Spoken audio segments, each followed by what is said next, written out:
नमस्कार दोस्तों, अभी अभी बहुत बड़ी खबर निकलकर सामने आई है। एक बार फिर भारतीय जनता पार्टी को बड़ा झटका लगा है। आपको बता दें कि भारतीय जनता पार्टी को झटका देते हुए भाजपा के दिग्गज नेता और उनके साथी भारतीय जनता पार्टी के 400 कार्यकर्ता कांग्रेस में शामिल हो गए हैं। इस खबर के बारे में जानेंगे विस्तार से। वहीं दूसरी तरफ आपको बता दें, कांग्रेस से बागी सचिन पायलट ने बगावत पे चुप्पी तोड़ी है और उन सभी सवालों के जवाब दिए हैं जिसको सभी लोग जानना चाहते थे। वहीं दूसरी तरफ आपको बता दें, चुनाव आयोग पर एक बड़ा खुलासा हुआ है। महाराष्ट्र में निर्वाचन आयोग का सोशल मीडिया संभाल रहा था भारतीय जनता पार्टी का नेता। खुलासा होने पर हड़कंप मच गया है। पूरी खबर आपको विस्तार से बताएंगे। वहीं दूसरी तरफ आपको बता दें, राजस्थान के मुख्यमंत्री अशोक गहलोत ने विधायकों के साथ बैठक करने के बाद बड़ा ऐलान किया है। दरअसल आपको बता दें, इस समय राजस्थान में राजनीतिक उठापटक चल रहा है, लेकिन इसी उठापटक के बीच मध्य प्रदेश में भारतीय जनता पार्टी को बड़ा झटका लगा है। भारतीय जनता पार्टी के दिग्गज नेता अपने समर्थक 400 कार्यकर्ताओं के साथ कांग्रेस में शामिल हो गए हैं। आपको बता दें कि मध्य प्रदेश में 26 विधानसभा सीटों पर उपचुनाव होने हैं, लेकिन इस उपचुनाव से पहले ही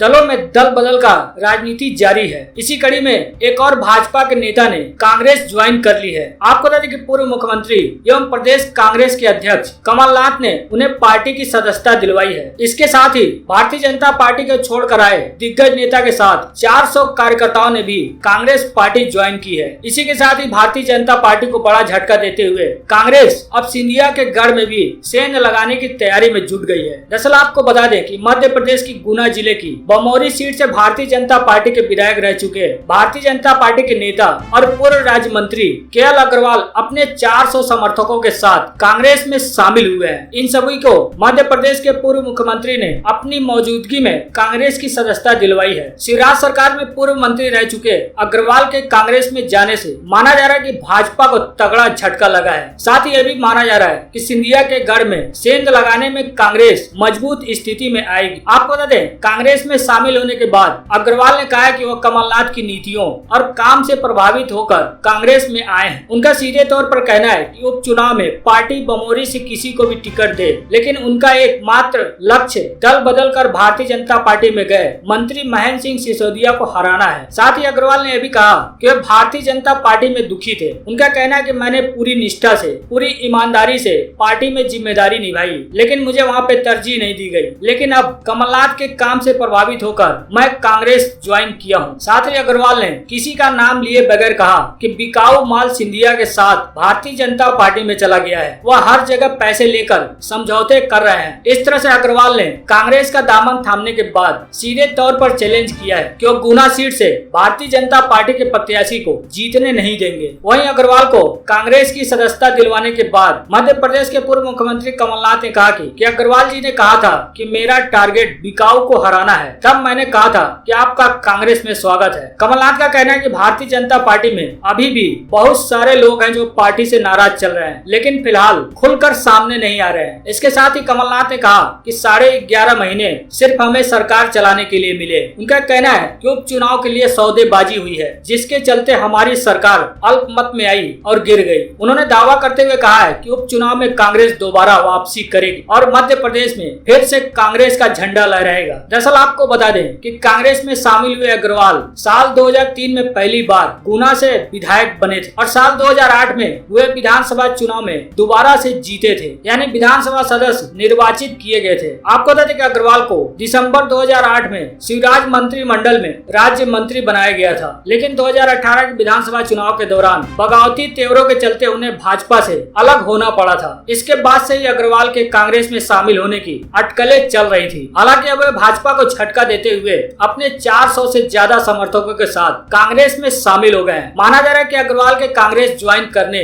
और बीजेपी के खिलाफ खड़ा होने से सिंधिया के गढ़ में कांग्रेस मजबूत स्थिति में आ सकती है। हालांकि आपको बता दें कि इससे पहले भी दल बदल के दौर में मध्य प्रदेश के एक बड़े नेता ने लगभग 100 समर्थकों के साथ कांग्रेस का दामन थामा था, जिसके बाद अब भाजपा में पूर्व मंत्री रहे केएल अग्रवाल ने भाजपा को झटका देते हुए कांग्रेस का दामन थाम लिया है। बढ़ते हैं अगली बड़ी खबर की तरफ। आपको बता दें कांग्रेस पार्टी से बगावत करने वाले सचिन पायलट ने बगावत पर चुप्पी तोड़ी है और उन तमाम सवालों के जवाब दिए हैं दरअसल आपको बता दें कि सचिन पायलट जो कांग्रेस से बगावत कर चुके हैं, साथ ही उन्हें 19 विधायकों का समर्थन भी मिला है, जिसके बाद राजस्थान में सियासी घमासान चल रहा है। लेकिन इसी बीच सचिन पायलट ने बगावत पर चुप्पी तोड़ी है। चुप्पी तोड़ते हुए पायलट ने सीधे तौर पर अशोक गहलोत का नाम लेकर उन पर निशाना साधा है। उन्होंने निशाना साधते हुए कहा है कि कांग्रेस पार्टी सिर्फ अशोक गहलोत की नहीं है, वो पार्टी यानी कांग्रेस पार्टी मेरी भी है। आपको बताएं कि राजस्थान हाई कोर्ट में जल्द ही नोटिस मामले को लेकर सुनवाई और फैसला आने की बात के बीच सचिन पायलट ने कहा है कि मैं अपने ऊपर लगे सारे आरोपों का जवाब दूंगा। दरअसल आपको बता दें कि एबीपी न्यूज चैनल को दिए गए इंटरव्यू में सचिन पायलट ने बगावत पर चुप्पी तोड़ी है। जब एबीपी न्यूज ने उनसे सवाल पूछा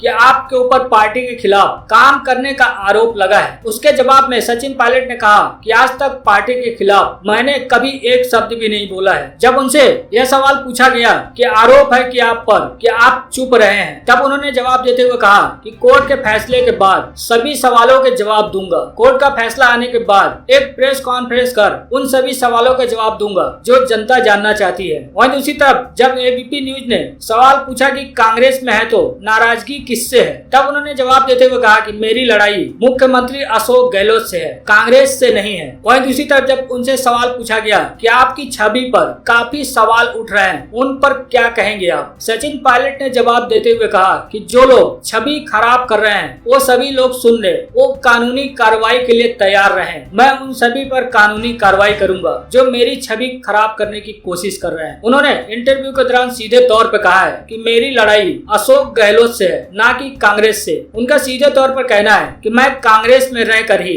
यह लड़ाई लड़ूंगा। साथ ही उन्होंने यह भी साफ किया है कि मैं कभी भी भारतीय जनता पार्टी में नहीं जाऊंगा। बढ़ते हैं अगली बड़ी खबर की तरफ। आपको बता दें कि महाराष्ट्र चुनाव में इलेक्शन कमीशन का social media Bharatiya Janata party का नेता संभाल रहा था। इसको लेकर बड़े आरोप लगे हैं। इसका खुलासा होने के बाद कांग्रेस ने भी बड़ा हमला बोला है। दरअसल आपको बता दें कि चुनाव आयोग पर आरोप लगा है कि महाराष्ट्र विधानसभा चुनाव के दौरान सोशल मीडिया अकाउंट संभालने के लिए ऐसे लोगों की सेवा ली जो भारतीय जनता पार्टी के आईटी सेल से जुड़े थे। यह जानकारी आरटीआई कार्यकर्ता साकेत गोखले ने एक ट्वीट में दी है। साकेत ने बताया कि महाराष्ट्र के विधानसभा चुनाव के समय इलेक्शन कमीशन के सोशल मीडिया की जिम्मेदारी देवांग दवे की कंपनी के पास थी जो भारतीय जनता पार्टी से जुड़े हैं। गोखले ने बताया कि महाराष्ट्र के पूर्व चुनाव अधिकारी द्वारा पोस्ट किए गए सोशल मीडिया विज्ञापनों पर जो पता था वो 202 प्रेसमैन हाउस विले पार्ले मुंबई था। उन्होंने दावा किया कि यह महाराष्ट्र के पूर्व सीएम देवेंद्र फडणवीस के करीबी रिश्ते वाली साइन पोस्ट इंडिया का भी पता था। गोखले ने आरोप लगाया कि 202 प्रेसमैन हाउस पता का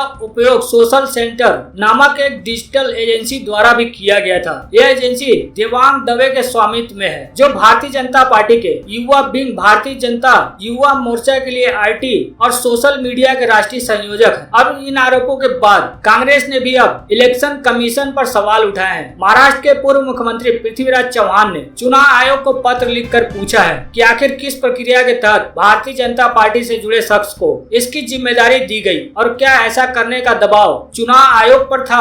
आरोप लगाने वाले गोखले ने ट्वीट कर लिखा है कि यह बहुत आश्चर्यजनक है कि भारतीय जनता पार्टी के आईटी सेल से संबंध रखने वाले व्यक्ति को चुनाव आयोग ने अपने सोशल मीडिया का काम दिया, एक ऐसे शख्स को जो उस समय महाराष्ट्र चुनाव में भारतीय जनता पार्टी का मीडिया संभाल रहा था। गोखले ने ट्वीट करते हुए पूछा है कि आखिर क्यों एक व्यक्ति को महाराष्ट्र के पूर्व निर्वाचन अधिकारी के कार्यालय का सोशल मीडिया अकाउंट हैंडल यानी संभालने के लिए दिया गया जो Bharatiya Janata party IT cell का सदस्य था। हालांकि गोखले के इन आरोपों के बाद चुनाव आयोग ने महाराष्ट्र के मुख्य निर्वाचन अधिकारी से रिपोर्ट मांगी है। चुनाव आयोग के प्रवक्ता शेफाली शरण ने ट्वीट करते हुए लिखा है कि मामले में पूरा विवरण और रिपोर्ट महाराष्ट्र के पूर्व निर्वाचन अधिकारी से मांगी गई है। आयोग ने आरटीआई कार्यकर्ता साकेत गोखले के उस ट्वीट के जवाब में बातें कही है जिसमें साकेत गोखले ने आरोप लगाया है कि महाराष्ट्र विधानसभा चुनाव के दौरान चुनाव आयोग का सोशल मीडिया वो व्यक्ति संभाल रहा था जो भारतीय जनता पार्टी का करीबी है। साथ ही भारतीय जनता पार्टी युवा विंग भारतीय जनता युवा मोर्चा के लिए आईटी और सोशल मीडिया के राष्ट्रीय संयोजक भी है। हालांकि यह मामला काफी गर्म हो चुका है। इस मुद्दे पर कई राजनीतिक पार्टियां एक के बाद एक चुनाव आयोग पर सवाल उठा रहे हैं। हालांकि चुनाव आयोग ने महाराष्ट्र के मुख्य निर्वाचन अधिकारी से रिपोर्ट मांगी है। रिपोर्ट मिलने के बाद ही साफ हो पाएगा कि असल में मामला क्या है। बढ़ते हैं अगली बड़ी खबर की तरफ। राजस्थान के मुख्यमंत्री अशोक गहलोत ने विधायक दल की बैठक के बाद बड़ा ऐलान किया। उन्होंने कहा कि अब राष्ट्रपति भवन जाएंगे, जरूरत पड़ी तो प्रधानमंत्री उनके आवास के बाहर भी धरना देंगे। दरअसल आपको बता दें कि राजस्थान में राज्यपाल के घर के बाहर धरने पर बैठने के एक दिन बाद मुख्यमंत्री अशोक गहलोत विधायक दल की बैठक में कहा कि वो भारतीय जनता पार्टी की साजिश को विफल करने के लिए राष्ट्रपति भवन जाएंगे। उन्होंने यह भी कहा कि यहाँ तक कि प्रधानमंत्री निवास के बाहर भी वह धरना देने को तैयार है। उन्होंने कहा कि हम भाजपा की साजिश को सफल नहीं होने देंगे। उनका सीधे तौर पर कहना है कि जरूरत पड़ी तो राष्ट्रपति भवन जाएंगे और पीएम आवास के बाहर भी धरना देंगे। आपको बता दें कि शनिवार दोपहर एक प्रेस कॉन्फ्रेंस करते हुए कांग्रेस के एक वरिष्ठ नेता ने बताया कि विधायक दल की बैठक में सीएम गहलोत ने यह बात कही है। सीएम द्वारा विधानसभा सत्र बुलाने के लिए नए प्रस्ताव देने के लिए राज्यपाल कलराज मिश्र से मुलाकात की उम्मीद जताई जा रही है। दरअसल कल गहलोत और उनके विधायकों ने राजभवन के लॉन में धरना दिया था, जिसमें मांग की गई थी कि राज्यपाल राज्य विधानसभा का सत्र बुलाने की मंजूरी दें। अब अशोक गहलोत ने राज्यपाल पर सदन सत्र बुलाने के फैसले को रोकने का आरोप लगाते हुए कहा था कि उनके ऊपर से कुछ दबाव था। अशोक गहलोत का कहना है कि वो सोमवार को एक सत्र चाहते हैं जिसमें वह सरकार का बहुमत साबित करना चाहते हैं। हालांकि कल राजभवन के बाहर करीब 5 घंटे धरना देने के बाद विधायकों ने धरना समाप्त किया, जिसके बाद मुख्यमंत्री अशोक गहलोत ने अपने आवास पर कैबिनेट की बैठक बुलाई। इस बैठक में विधानसभा सत्र बुलाने के लिए प्रस्ताव को मंजूरी दी गई। साथ ही राज्यपाल की तरफ से उठाए गए 6 बिंदुओं के जवाब पर भी चर्चा की गई है। इसके साथ ही इस कैबिनेट बैठक में दोबारा से राज्यपाल के पास प्रस्ताव भेजे जाने का भी फैसला लिया गया है। बढ़ते अगली बड़ी खबर की तरफ। आपको दें कि राहुल गांधी ने एक बार फिर से मोदी सरकार पर तंज कसा है। बोला आपदा को मुनाफे में बदल कमाई कर रही गरीब विरोधी सरकार। आपको दें कांग्रेस के पूर्व अध्यक्ष एवं सांसद राहुल गांधी ने मोदी सरकार पर तंज कसा है। राहुल गांधी इस समय लगातार भारत चीन विवाद को लेकर सरकार पर लगातार हमला बोल रहे हैं। उन्होंने कुछ देर पहले एक ट्वीट कर श्रमिक स्पेशल ट्रेनों को हुई आमदनी को लेकर केंद्र सरकार पर गरीब विरोधी होने का आरोप लगाया है। राहुल गांधी ने ट्वीट किया है कि बीमारी के बादल छाए हैं, लोग मुसीबत में हैं, बेनिफिट ले सकते हैं, आपदा को मुनाफे में बदल कर कमा रही है गरीब विरोधी सरकार। दरअसल राहुल गांधी ने एक अखबार की खबर शेयर करते हुए यह ट्वीट किया है। अखबार में जो खबर छपी है वह खबर लॉकडाउन के दौरान चलाई गई श्रमिक स्पेशल ट्रेनों को लेकर है। उसमें बताया गया कि श्रमिक ट्रेनों से भी रेलवे ने जमकर कमाई की है। इन ट्रेनों से रेलवे को 428 करोड़ रुपए की आमदनी हुई है। आपको बताइए कि श्रमिक ट्रेनों को लॉकडाउन के दौरान देश के अलग अलग राज्यों में फंसे हुए प्रवासी मजदूरों को उनके गृह राज्य तक पहुंचाने छोड़ने के लिए चलाया गया था। कई राज्यों में प्रवासियों से किराया लिए जाने की बात भी सामने आई तो किसी राज्य ने खुद किराया वहन करने के दावे किए थे। इसके साथ ही केंद्र सरकार ने साफ साफ मना किया था कि प्रवासियों से कोई भी किराया वसूल नहीं किया जा रहा है, जिस पर अखबार की कटिंग शेयर करते हुए राहुल गांधी ने मोदी सरकार पर तंज कसा है। दरअसल आपको बता दें कि इससे पहले भी कांग्रेस सांसद राहुल गांधी ने एक और ट्वीट कर कहा था कि मैं कोविड-19 और अर्थव्यवस्था के बारे में सचेत करता रहा, उन्होंने मेरी चेतावनी को नहीं सुना, नतीजा देश पर आपदा। मैं चीन के बारे में भी बार बार सचेत करता रहा हूँ, लेकिन वे अब भी नहीं सुन रहे हैं। हालांकि लगातार राहुल गांधी चीन भारत विवाद मामले पर लगातार मोदी सरकार को घेरते आ रहे हैं। अब उन्होंने प्रवासियों के लिए चलाई गई श्रमिक स्पेशल ट्रेनों को लेकर मोदी सरकार पर तंज कसा है। बढ़ते हैं अगली बड़ी खबर की तरफ। आपको तो कोरोना के दौरान सोशल मीडिया पर राहुल गांधी की बड़ी लोकप्रियता। दरअसल आपको बताया कि लद्दाख में विवादित क्षेत्रों पर यथास्थिति बहाल करने के लिए चीन की ओर से कोई संकेत नहीं मिलने पर कांग्रेस के पूर्व अध्यक्ष राहुल गांधी ने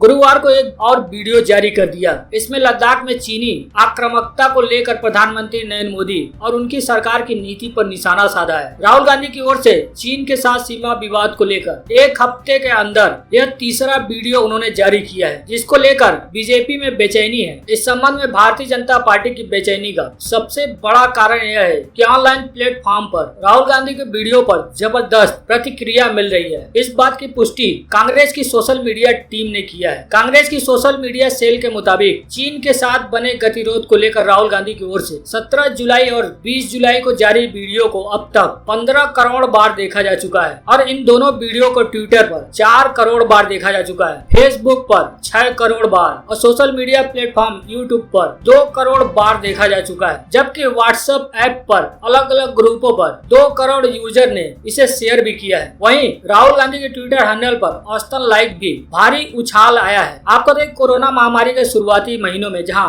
उन्हें 20,000 लाइक्स मिलते थे, अब वो बढ़कर 60,000 तक पहुंच गए हैं। सोशल मीडिया कांग्रेस की सोशल मीडिया सेल के प्रमुख रोहन गुप्ता ने कहा है कि राहुल गांधी की ऑनलाइन लोकप्रियता में बढ़ोतरी हुई है। उन्होंने कहा कि बहुत ही स्पष्ट है कि राहुल गांधी आज जो बोल रहे हैं वह राष्ट्र की आवाज है। पूरा देश चकित है कि प्रधानमंत्री उनसे झूठ कैसे बोल सकते हैं। हर कोई जानता है कि चीनी हमारे क्षेत्र में प्रवेश कर चुके हैं और हमारे सैनिकों को शहीद कर चुके हैं, लेकिन प्रधानमंत्री उनसे झूठ बोल रहे हैं। उनका कहना है कि लोग भ्रमित हैं कि प्रधानमंत्री ऐसा क्यों कर रहे हैं और राहुल गांधी ने उस सवाल का जवाब दिया क्योंकि पीएम अपना 56 इंच वाली छवि बनाना चाहते हैं, लेकिन यह देश के हित में नहीं है। हर रोज की रिपोर्ट यह पुष्टि कर रही है कि चीनियों ने हमारे क्षेत्र पर कब्जा कर लिया है, लेकिन पीएम और उनके लोग इस बात से इनकार कर रहे हैं क्योंकि भारत की तुलना में उनके लिए छवि अधिक महत्वपूर्ण है और लोग इसे पसंद नहीं करते हैं। हालांकि मोदी सरकार ने कांग्रेस के इन सवालों का जवाब भी दिया था। उन्होंने साफ साफ स्पष्ट किया था कि चीन ने भारत के किसी भी हिस्से पर कब्जा नहीं किया है।